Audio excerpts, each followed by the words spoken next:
नमस्कार, जोहार। आप देख रहे हैं न्यूज़ 18 बिहार झारखंड और मैं आपके साथ लक्ष्मी। गोड्डा से बड़ी खबर मिल रही है जहां पर कस्तूरबा विद्यालय की 100 बच्चियां बीमार पड़ गई हैं। दरअसल फूड पॉइजनिंग से बच्चियां बीमार हुई हैं। सुबह नाश्ते के बाद बिगड़ी तबीयत। बताया जा रहा है कि खाने में छिपकली गिर गई और इसके बाद इन बच्चियों की तबीयत खराब हो गई। बांका में है आवासीय कस्तूरबा विद्यालय बंका में, और आपको बता दें कि सदर अस्पताल में इन सभी बच्चियों को भर्ती कराया गया है। 100 से ज्यादा बच्चियां बीमार पड़ गई हैं। गोड्डा से ये बड़ी खबर। कस्तूरबा विद्यालय बंका की ये घटना है जहां पर खाने में छिपकली गिर गई और इसके बाद सभी बच्चियां बीमार पड़ गई। सभी बच्चियों को सदर अस्पताल में भर्ती करा दिया गया है। तो एक बहुत बड़ी लापरवाही बरती गई है। अस्पताल में अफरा तफरी का माहौल। 100 से ज्यादा बच्चियां बीमार पड़ गई हैं और सभी को अस्पताल में भर्ती करा दिया गया। तस्वीरें आप ये देख सकते हैं। हालांकि कस्तूरबा विद्यालय की ये बहुत बड़ी लापरवाही कही जा सकती है कि खाने में छिपकली गिरी और उसके बाद इन बच्चियों की तबीयत खराब हो गई।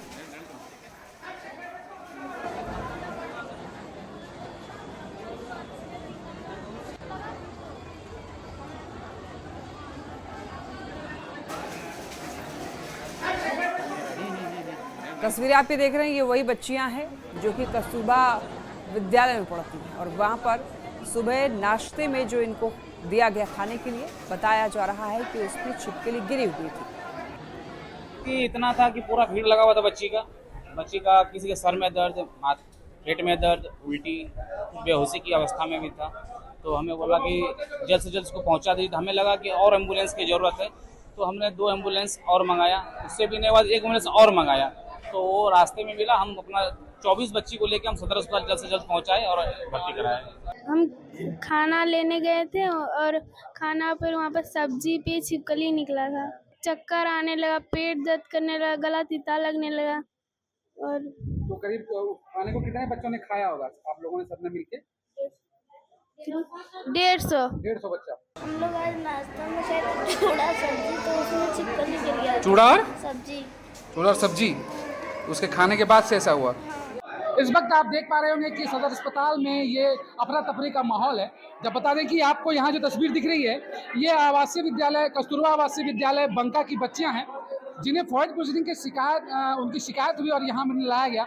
बताया जा रहा है कि सुबह जब नाश्ता बनाया गया तो उसमें छिपकली पाई गई थी और उस छिपकली वाले उस खाने को बच्चियों ने खाया है। यहाँ तक तो एक बच्ची ऐसी हैं जिन्होंने छिपकली मिर्ची समझ के सीधा मुंह में उन बच्चे ने ले लिया और वो छिपकली का हिस्सा उसके पेट में चला गया। वो काफ़ी सीरियस अवस्था में है, उनका इलाज चल रहा है। बेड पर भी कई बच्चियां हैं जिनका इलाज चल रहा है, सलाइन चल रहा है। लेकिन फिलहाल जो यहाँ पर अफरा तफरी का माहौल देखिए, जिस प्रकार से ORS घोल पिलाया जा रहा है, सभी यहाँ के कर्मी लगे हुए हैं और ये व्यवस्था पर कहीं ना कहीं जरूर सवाल है। और जिस प्रकार से स्वास्थ्य विभाग, जिस प्रकार से कस्तूरबा प्रबंधन खाने की व्यवस्था की जाती है, वहाँ पर साफ सफाई की व्यवस्था किस प्रकार से होनी चाहिए, स्वच्छता पर सवाल उठ रहे हैं। और यहाँ अब तक देखिएगा कि शिक्षा विभाग के कोई भी पदाधिकारी नहीं पहुँचे। यहाँ जो इस स्कूल के वार्डन हैं, जो भी प्रबंधक हैं, वो नजर नहीं आ रहे हैं। हालांकि जो स्वास्थ्य विभाग है वो अपने काम में लगा हुआ है और जल्द से जल्द बच्चों को फूड पॉइजनिंग के जो शिकार बच्चे हैं उनका यहाँ इलाज चल रहा है और उन्हें दुरुस्त करने की व्यवस्था लगातार जारी है। अमित सिंह, न्यूज़ 18 गोड्डा। अब देखिए, इसी मामले में जिला शिक्षा पदाधिकारी ने यह बताया कि सभी बीमार बच्चियों के स्वास्थ्य की जांच की जा रही है और बाद में मामले की जांच कराई जाएगी। जो दोषी होगा उसके खिलाफ कार्रवाई भी की जाएगी। बच्चों की तबीयत अभी ठीक नहीं है, इसके रिगार्डिंग सारे प्रिकॉशंस लिए जा रहे हैं। डॉक्टर्स की टीम लगी हुई है और सभी बच्चे एक काम पोजीशन में अभी बैठे हुए हैं। एक एक करके सभी का मेडिकल जांच होगा और आगे जो भी फाइंडिंग्स होगी उसके अकॉर्डिंग एज पर लॉ कार्रवाई की जाएगी। अब देखिए, कस्तूरबा आवासीय विद्यालय की इस घटना के बाद कई सवाल उठ रहे हैं। सवाल ये कि कस्तूरबा आवासीय विद्यालय प्रबंधन आखिर लापरवाह क्यों है? खाने को ढक करके क्यों नहीं रखा गया और खाने में आखिर छिपकली कैसे गिर गई? कई तरीके के सवाल कस्तूरबा आवासीय विद्यालय की लापरवाही पर सवाल उठने शुरू हो चुके हैं। बच्चियों को खाना देने के पहले आखिर क्यों देखा नहीं गया? बिना देखे जांचे कैसे खाना परोस दिया गया? और क्या इस मामले में दोषियों को सजा मिलेगी? ये ऐसे तमाम सुलगते सवाल हैं जो कि न्यूज़ 18 पूछ रहा है। खाना देने के पहले आखिर देखा क्यों नहीं गया? ज्यादा जानकारी के लिए न्यूज़ 18 संवाददाता अमित कुमार सिंह हमारे साथ जुड़ रहे हैं। अमित, देखिए, कस्तूरबा आवासीय विद्यालय में लापरवाही की वजह से यहाँ पर 100 से 150 बच्चियां जो है वो बीमार पड़ गई हैं। एक बार पूरी जानकारी दीजिए, फिलहाल बच्चियों की हालत कैसी है? फिलहाल बच्चियां जो है वो खतरे से बाहर हैं और लगातार स्वास्थ्य जो कर्मी हैं सदर अस्पताल के, वो अपनी क्षमता के अनुसार उनके स्वास्थ्य को बेहतर करने में वो लगे हुए हैं। अब सवाल सबसे बड़ा ये है कि जो कस्तूरबा विद्यालय में जो घटना घटी, ये बंका जो कस्तूरबा आवासीय विद्यालय है वो पहले से भी कई मामलों में जो है वो दोषी पाया गया है, कई मामले वहां उठे हैं। और जब इसी दौरान एक और बच्ची से जब हमने बात करी तो उन्होंने कहा कि ये पहली घटना नहीं है, साल भर पहले भी हमारे खाने में छिपकली देखी गई थी। उस वक्त ये संयोग अच्छा था कि हमने उस भोजन को ग्रहण नहीं किया था, लेकिन इस बार हम छिपकली नहीं देख पाए और हमें ये दूषित भोजन परोस दिया गया, इसके वजह से ये तमाम चीजें हुई हैं। फिलहाल तो बाद में किसने देखा कि उसमें छिपकली है? जिस बच्ची ने मिर्ची समझकर उस छिपकली को खाया, उस बच्ची को दिखा कि ये तो मिर्ची नहीं छिपकली है। उसके बाद से जो उस स्कूल में अफरा तफरी का माहौल मचा, उसके बाद धीरे धीरे 10 मिनट के अंतराल में सभी बच्चों की जो है तबीयत खराब होने लगी, बिगड़ने लगी, उल्टी आने लगी, जी मचलने लगा, सिर में चक्कर आने लगे। उसके बाद स्वास्थ्य विभाग की टीम को इंफॉर्मेशन दी गई, 108 एम्बुलेंस वहां पहुंची। बिल्कुल अमित, अब ये जांच का विषय अब देखना होगा कि आगे क्या कुछ एक्शन लिया जाता है दोषियों पर। बहुत शुक्रिया आपका इन तमाम जानकारियों के लिए।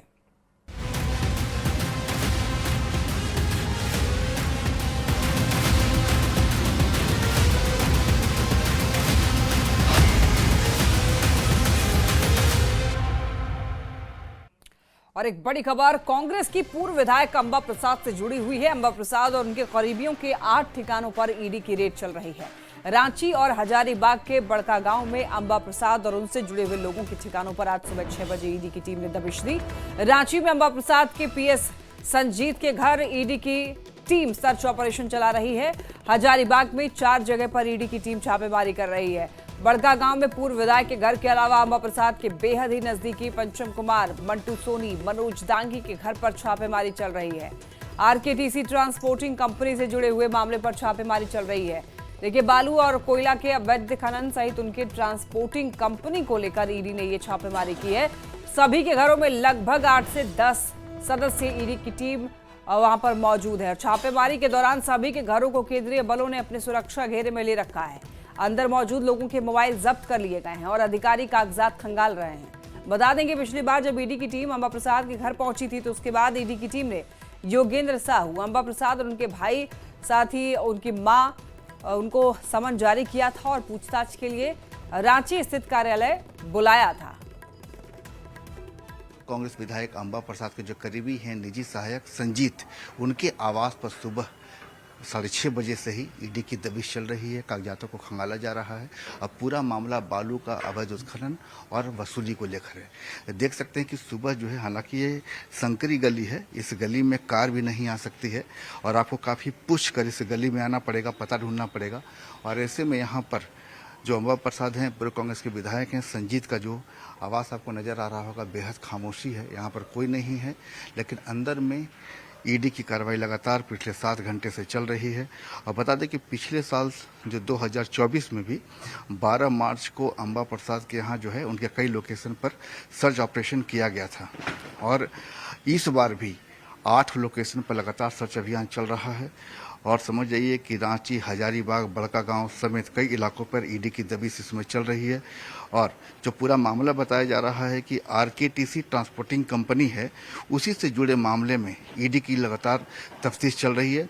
और जो इनपुट्स मिला है, उसी इनपुट्स के आधार पर अंबा प्रसाद के निजी सहायक संजीव जो साव हैं, जिनके आवास पर इस समय हम लोग मौजूद हैं, मनोज डांगी, पंचम कुमार और बड़का गांव के भी कई ठिकानों पर इस समय ईडी की दबिश चल रही है। तो कुल मिलाकर जो कहा जा रहा था कि राज्य में बालू का जो नदी घाट है, वहाँ से अवैध तरीके से बालू का जो उठाव होता है, वसूली होती है, अब उस पर भी ईडी की नज़र पड़ चुकी है। जाहिर है कि अगर कागजात जो मिलते हैं, उस कागजात में अगर आपको कुछ ऐसा मामला आता है जिससे आय से अधिक संपत्ति का मामला उजागर होता है, तो जाहिर है कि अब ईडी उस मामले को लेकर भी आगे बढ़ेगी। कैमरामैन प्रभाकर के साथ संजय कुमार सिन्हा, न्यूज़ 18 रांची। हजारीबाग में अंबा प्रसाद और उनके 3 करीबियों के ठिकानों पर छापेमारी चल रही है। शहर में सीए बादल गोयल के दफ्तर और आवास पर छापेमारी चल रही है। इधर बादल गोयल के बारे में बताया जाता है कि अंबा प्रसाद के भाई सुमित कुमार का सीए है। इधर बड़का गांव में पूर्व विधायक अंबा प्रसाद, शिवाडी निवासी मनोज दांगी, पंचम कुमार और मंटू सोनी का आवास शामिल है। और ये सभी पूर्व विधायक अंबा प्रसाद और झारखंड सरकार के पूर्व मंत्री योगेंद्र साहू के बेहद करीब बताए जाते हैं। ईडी कार्रवाई पर अधिक जानकारी दे रहे हैं न्यूज 18 संवाददाता सुशांत सोनी। हजारीबाग जिले में अहले सुबह से ही ईडी की कार्रवाई जारी है। अगर कार्रवाई की बात कर ले तो हजारीबाग के 5 ठिकानों पर ईडी की कार्रवाई चल रहा है। तो बात कर ले अगर बड़का गांव प्रखंड क्षेत्र का, तो वहां पर 4 जगहों पर कार्रवाई चल रहा है। अगर मुख्य रूप से अगर इस कार्रवाई की बात कर ले तो बड़का गांव के जो पूर्व विधायक अंबा प्रसाद है, उनके आवास के साथ साथ जो अन्य 3 ठिकानों पर चल रही है। तो वहीं शहर की बात करें तो शहर के बड़म बाजार स्थित एक सीए जो बादल गोयल है, उनके कार्यालय पर भी जो 5 सदस्यीय ईडी की टीम है वो यहाँ पर पहुंची हुई है, तमाम कागजातों को खंगाल रही है। बताया जाता है कि जो अंबा प्रसाद के भाई है, उनका जो वित्तीय लेखा जोखा है, जो कागजात का काम था, वो बादल गोयल संभालते थे। तो हम कह सकते हैं कि कहीं ना कहीं इन सब बिंदुओं को लेकर जो है इन्हें इनके आवास पर ईडी की टीम पहुंची है, वो जांच कर रही है। यह जो कार्रवाई है अहले सुबह से ही चल रहा है। बताया जाता है कि तमाम तरह के जो व्यवसाय हैं उसको लेकर यह कार्रवाई की जा रही है। सूत्र यह भी बता रहे हैं कि ईडी के हाथ जो है वो कई अहम दस्तावेज भी हाथ लगे हैं। और साथ ही साथ हम बात कर ले तो जो लगातार यह कार्रवाई है, अब देखने वाली बात होगी कि यह कार्रवाई कब तक चलती है और ईडी को जो है क्या कुछ अहम जानकारी के साथ साथ जो है दस्तावेज और भी हाथ लगते हैं। सुशांत सोनी, न्यूज 18 हजारीबाग। और ज्यादा जानकारी के लिए न्यूज 18 संवाददाता संजय हमारे साथ जुड़ रहे हैं। संजय, सुबह से ही ईडी छापेमारी कर रही है 8 ठिकानों पे लगभग, तो क्या अब तक कुछ हाथ लग पाए हैं ईडी के? जी बिल्कुल, देखिए दस्तावेजों को खंगाला जा रहा है। जहां तक राजधानी रांची की बात है तो अंबा प्रसाद के जो निजी सहायक है संजीत साहू, आमतौर पर आप देखते होंगे कि जो ईडी की कार कहीं भी जाती है, दबिश करती है, तो पॉश इलाका होता है, लंबी चौड़ी सड़कें होती है, लेकिन ये संकरी गली है। और सीधे आप घर देख ही रहे हैं कि घर जो है संजीत साहू का, जो कि निजी सहायक हैं। और सुबह पिछले कह सकते हैं कि सुबह 6:30 बजे से ही कार्रवाई चल रही है। पिछले 7 घंटे से ये ईडी की दबिश चल रही है। कागजातों को खंगाला जा रहा है, चूँकि लंबा समय हो चुका है। नाश्ता पानी भी अंदर जा रहा है, लोग बाहर निकल भी रहे हैं। तो कुल मिलाकर पे समझ जाइए कि जो आरकेटीसी जो कंपनी है, जो ट्रांसपोर्टिंग कंपनी है, उस पर जो दबिश हुई थी और वहाँ से जो तफ्तीश हुई थी, उस तफ्तीश के आधार पर जो इनपुट मिला है, उसी इनपुट के आधार पर ईडी की टीम अब आगे बढ़ रही है। अब देखिए अंबा प्रसाद की बात करें, थोड़ा सुखदार नेता रही हैं। 2019 में सबसे कम उम्र में कांग्रेस की विधायक बनी थी, अधिवक्ता भी हैं, यूपीएससी की तैयारी उन्होंने की थी। और बड़का गांव जहां से विधायक थी 2019 में, तो वहां उनका पूरा रसूख है। अब जो जानकारी मिल रही है कि वास्तव में जो बालू का अवैध उत्खनन होता है, जो वसूली होती है, शायद उसी के मामले में ईडी की टीम आगे बढ़ रही है और लगातार यहाँ पूछताछ की जा रही है। देखिए अभी लंबे समय से, चूँकि घर के यहाँ पर जो मोहल्ला, जो इलाका जो है, ये बेहद संकरी गली है। यहाँ पर जो भी लोग हैं उन्हें मालूम नहीं था कि ईडी की टीम यहाँ भी आ सकती है। किसी को ये भी नहीं मालूम है कि वास्तव में अंदर कौन है, ना किसी ने जाते देखा, ना किसी राते देखा। खुद आमतौर पर जो ईडी की कार होती है, जो संबंधित घर होता है, उसके बाहर लगी होती है, लेकिन यहाँ चूँकि कार पहुँच ही नहीं सकती, कार बाहर में। तो बिल्कुल संजय, तो 8 ठिकानों पर ईडी ने दबिश डाली है। अब देखना होगा कि ईडी के हाथ क्या कुछ लगता है। बहुत धन्यवाद आपका इन तमाम अपडेट्स के लिए संजय। आइए बढ़ते हैं खबरों में आगे। रांची से बड़ी खबर, इधर स्वास्थ्य मंत्री इरफान अंसारी को धमकी दी गई है, वो भी जान से मारने की। फोन करके मंत्री को उड़ाने की धमकी दी गई है। मंत्री ने रांची पुलिस को इस बारे में जानकारी दी है और अब ये मामला पुलिस के संज्ञान में है। पुलिस जांच पड़ताल करने में जुटी है। आखिर ये कॉल कहां से किया गया है, किसने किया है। तो फोन करके झारखंड के स्वास्थ्य मंत्री इरफान अंसारी को उड़ाने की धमकी दी गई है। और आपको बताते चलें, पुलिस को जानकारी दी गई है।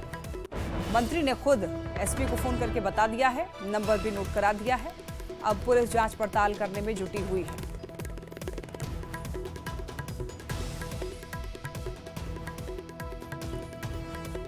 हजारीबाग से बड़ी खबर, हाथी ने एक युवक की जान ले ली। देखिए यहाँ पर पटक कर युवक को मार डाला है हाथी ने। सीतागढ़ टीटीआई स्कूल के पास में हादसा हुआ है। यहाँ पर बहेरी गांव का निवासी था रंजीत दास। 6 महीने से इलाके में हाथी का आतंक है और आपको बता दें कि अपने झुंड से बिछड़ गया है हाथी और उसी हाथी ने जान ले ली एक युवक की। पटक कर युवक को मार डाला है। और ऐसे जो मामले हैं वो लगातार झारखंड से सामने आ रहे हैं, जिसकी वजह से लोग काफ़ी परेशान हैं। और वन विभाग से दरअसल गांव वालों ने गुहार लगाई है कि उनको राहत दिया जाए। कई बार हाथी जो है घर तोड़ देते हैं और इसकी वजह से जब भी रिहायशी इलाके में हाथी घुसते हैं तो त्राहिमाम मचाते हैं।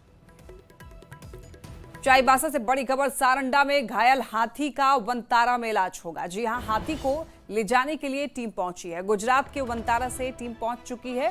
कल वन विभाग ने दरअसल रेस्क्यू किया था हाथी को। आईडी की चपेट में आने से हाथी घायल हो गया था। हाथी के पिछले बायां पैर जो है वो जख्मी हो गया और इसकी वजह से आनंद अंबानी का जामनगर में वनतारा में अब इलाज होगा हाथी का। वनतारा में मवेशियों के बेहतर इलाज की व्यवस्था है और इसी वजह से वन विभाग ने रिक्वेस्ट किया और इसके बाद अब वनतारा में इस हाथी का इलाज होगा।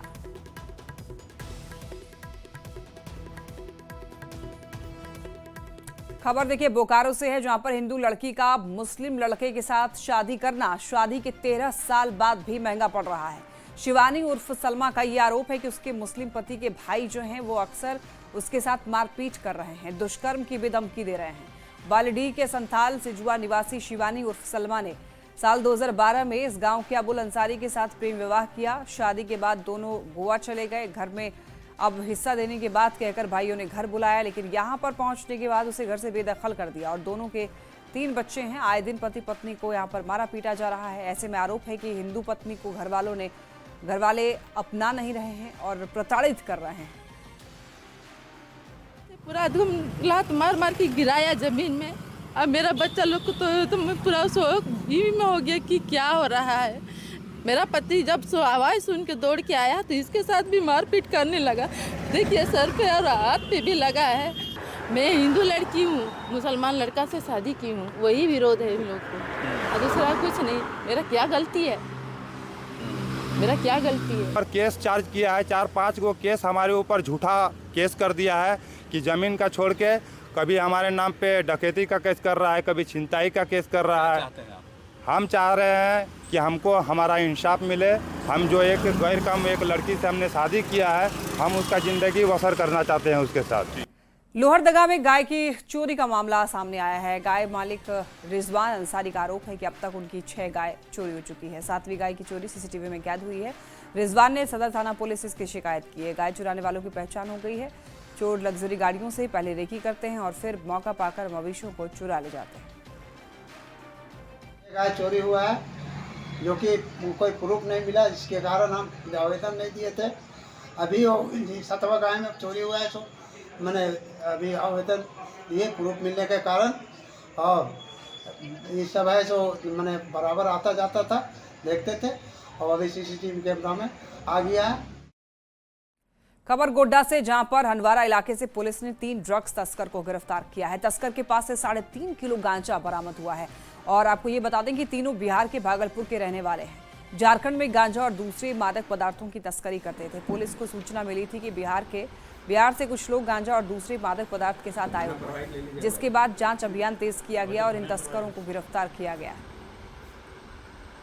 में 3 लोग अभिषेक कुमार, वाल्मीकि कुमार, विपिन कुमार बैठे थे, जिनके पास से लगभग 3 केजी 50 ग्राम गांजा और 1 टोटो और 3 मोबाइल विधिवत रूप से जब्त किया गया है।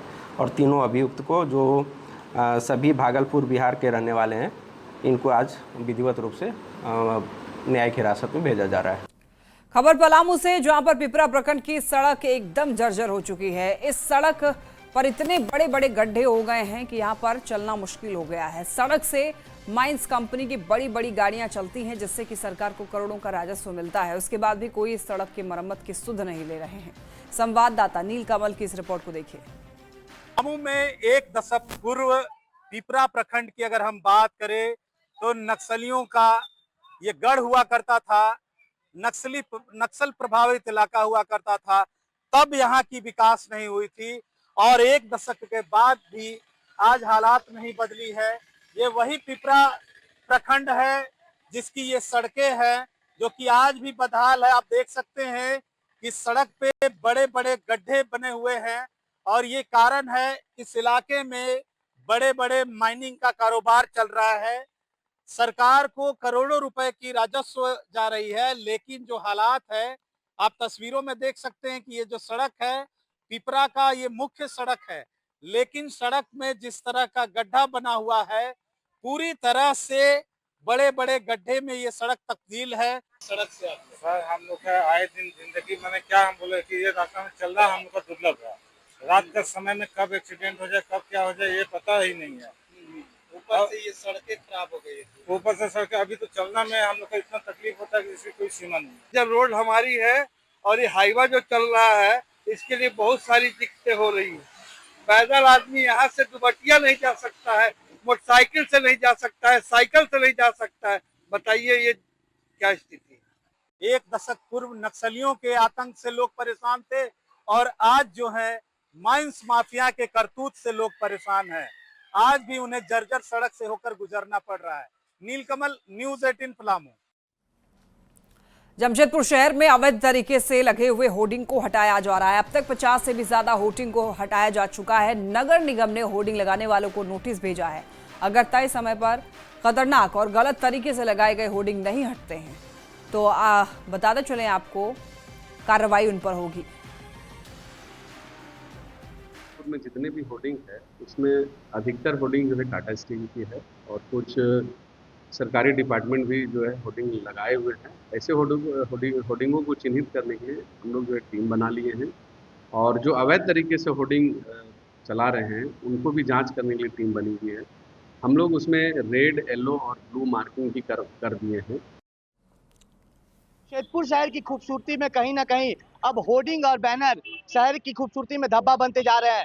अवैध तरीके से कई जगहों पर होर्डिंग और जो बैनर लगाए गए हैं जो लोगों को मौत का दावत दे रहे हैं। वहीं बता दूं कि जमशेदपुर के साक्षी गोलचक्कर हो गया, बिष्टुपुर गोलचक्कर, तमाम जगहों पर इसी तरह होर्डिंग बैनर जो है अवैध तरीके से लगा दिए गए हैं और इसकी जानकारी नगर निगम तक को नहीं पता है। और जहां एक तरफ सरकार का लाखों का हर महीने राजस्व का नुकसान हो रहा है तो वहीं दूसरी तरफ पुराने होर्डिंग जो है वो कभी भी लोगों को मौत का दावत दे सकते हैं, क्योंकि होर्डिंग पूरी तरह से जर्जर हो चुकी है और अवैध तरीके से लगाए गए हैं। हालांकि होर्डिंग के जो मालिक है वो तो पैसे कमा रहे हैं मगर इसकी जानकारी नगर निगम को नहीं हो रही है, जिसकी चलते सरकार को भी राजस्व की हानि हो रही है। हालांकि नगर निगम के अधिकारी अब पूरी तरह से एक्शन में आ चुके हैं और 50 से अधिक होर्डिंगों को हटाया गया है। साथ ही साथ कई होर्डिंग मालिकों को भी अब सख्त निर्देश दिया गया है। वहीं बता दूं कि कई सरकारी कार्यालयों में भी होर्डिंग लगाए गए हैं जिसकी जो जानकारी है वो भी नगर निगम को नहीं मिली है। हालांकि उसको लेकर अब एक निर्देश जारी किया गया है कि जो भी थाने हो, जो भी सरकारी कार्यालय हो और अन्य जगहों पर जो भी होर्डिंग अवैध तरीके से लगाए गए हैं उसका एक स्पष्ट तरीके से उनकी जानकारी नगर निगम को दी जाए, नहीं तो होर्डिंग को हटाया जाएगा। साथ ही साथ उन लोगों पर कार्रवाई भी की जाएगी। न्यूज़ 18 के लिए जमशेदपुर से आशीष कुमार तिवारी। खबर जामताड़ा से, जहां पर शहर से महज आधा किलोमीटर दूर फागुडीह और नामुपाड़ा के बीच में जोरिया पर पुल नहीं है, जिसके कारण बच्चों को बारिश में 10 किलोमीटर घूमकर स्कूल जाना पड़ता है। जोरिया में जब पानी कम होता है तो बच्चे उसे पार करके स्कूल जाते हैं। इलाके के लोगों ने स्थानीय विधायक और स्वास्थ्य मंत्री इरफान अंसारी से पुल बनाने की मांग की है, जिस पर उन्होंने भरोसा दिया है कि वो जल्द से जल्द पुल जो है वो बनवाएंगे। देख सकते हैं आप इन तस्वीरों में किस तरीके से जो बच्चे हैं स्कूली ड्रेस में, ये बच्चे किस तरीके से पार करके स्कूल जाते होंगे। अब आप देखिए कि बाइक भी इतनी अंदर चली जा रही है। बच्चे हैं, जूते पहने हुए हैं, ड्रेस पहनी हुई है, पैंट गीली होगी। अब आप सोचिए कि किस तरीके से यहाँ पर बारिश के समय में इनको एक जगह से दूसरी जगह जाने में परेशानियों का सामना करना पड़ता है। स्कूल जाने में हम लोग को बहुत परेशानी होती है क्योंकि यहाँ से हम लोग का स्कूल लगभग आधा किलोमीटर दूर है। बारिश होने के कारण हम लोग इधर से नहीं जा पाते क्योंकि यहाँ एक जोरिया है, वहाँ बहुत परेशानी होता है, जिसके कारण हम लोग उधर से घूम कर 10 किलोमीटर जाना पड़ता है। मेरे संज्ञान में आया है, लोगों ने मुझे अभी तक आवेदन नहीं दिया सर वहाँ पुल बना देंगे। जोरिया में छोटा पुल बनना है, बड़ी बात नहीं है, आवेदन मिलेगा, मैं पुल बना दूँगा। और मुझे नहीं लगता कि जामताड़ा में ऐसा कोई सा पुल बचा है जहाँ मैंने पुल नहीं बनवाया है। और फिर भी कहूँगा कि अगर फारूगुडी के लोग हमसे मिलते हैं, हमारे पास आते हैं, तो अवश्य मैं पुल बनाऊँगा, कोई बड़ी बात नहीं है। और इसी के साथ इस बुलेटिन में इतना ही। तमाम खबरों के लिए आप देखते रहिए न्यूज़ 18 बिहार झारखंड। 75 पहल 75 परिणाम, संघर्ष, सफलताएं और मिसाल। प्रधानमंत्री मोदी के 75 साल। न्यूज़ 18 की स्पेशल सीरीज